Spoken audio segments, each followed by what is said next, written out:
All right, this is day 3 of exponents. We're going to be multiplying more terms, but this one is going to be raising a power to a power.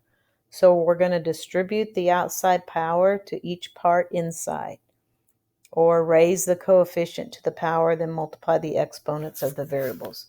So in this situation, what's inside the parenthesis on problem 1 is x to the 4th.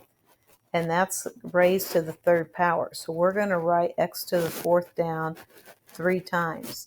And then what you've been taught in the previous lessons is when you're multiplying with the same base, as a shortcut, you can add the exponents.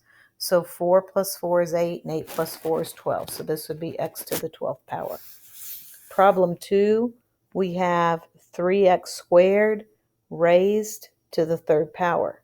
So basically what that means is 3x squared times 3x squared times 3x squared. So I'm going to put that like right over here. So this would be 3x squared times 3x squared times 3x squared. So then what these other parentheses are for is your common basis. So we have our coefficients. We have 3 of them. And then we have x squared, and x squared. So 3 times 3 is 9. 9 times 3 is 27. X to the 2 plus 2 is 4. 4 plus 2 is 6. So just kind of take a look at this and see if you could get from this problem to the answer. So if you take 3 and raise it to the 3rd power, that's 3 times 3 is 9. 9 times 3 is 27. And then look what we have here. 2 times 3 as your exponents is 6.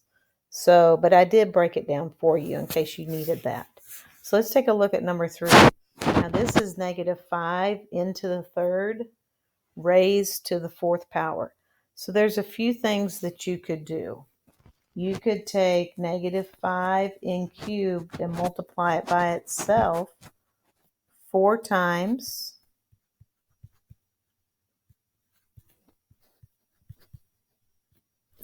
And then you have negative 5 times negative 5 times negative 5 times negative 5 in parentheses. And then you have n cubed times n cubed times n cubed times n cubed. So this is just the expanded form. So negative 5 times negative 5 is 25. And then we have another 25. So 25 times 25 is 625. Into the, and you can add 3 plus 3 is 6, plus 3 is 9, plus 3 is 12. So let's see then if you could use the shortcut method, which would mean take negative 5 and raise it to the 4th power, and you could just put that in your calculator. And then you can multiply your exponents as a shortcut. So 3 times 4 gives you 12. So that's a little bit easier, but I did want to show you what it looks like broken up.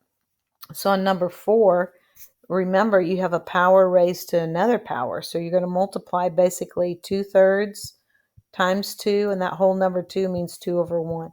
So 2 times 2 is 4, and 3 times 1 is 3. So we're going to have a raised to the 4/3 power. All right, let's take a look at number 5.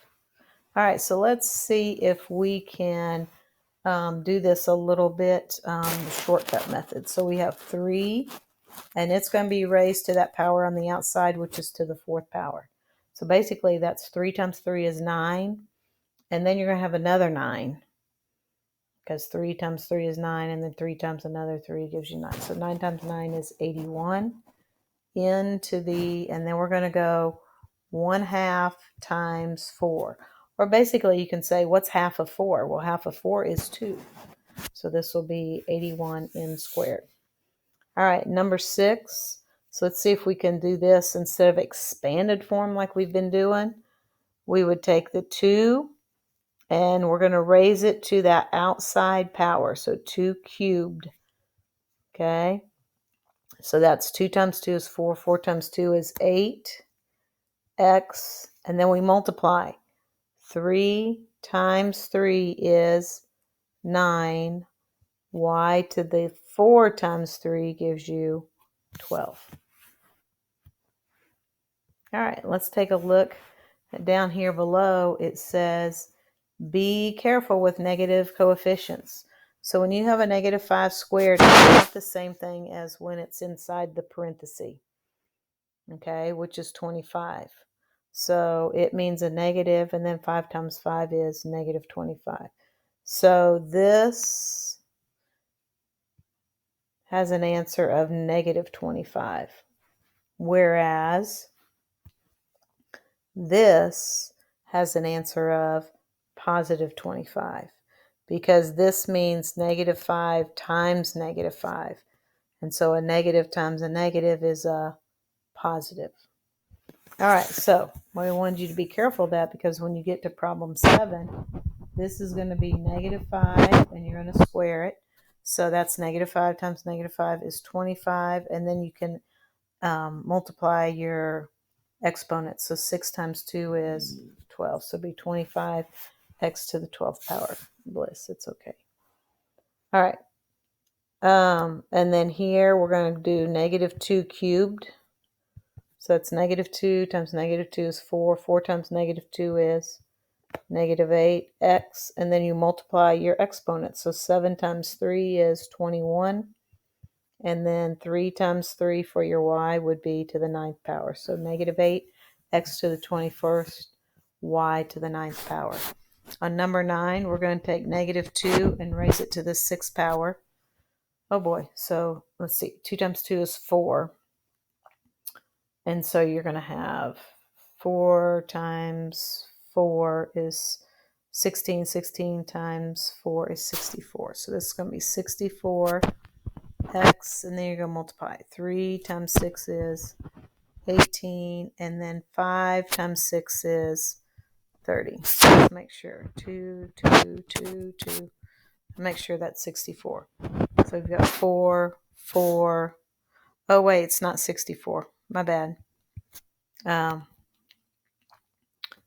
4 times 4 is 16.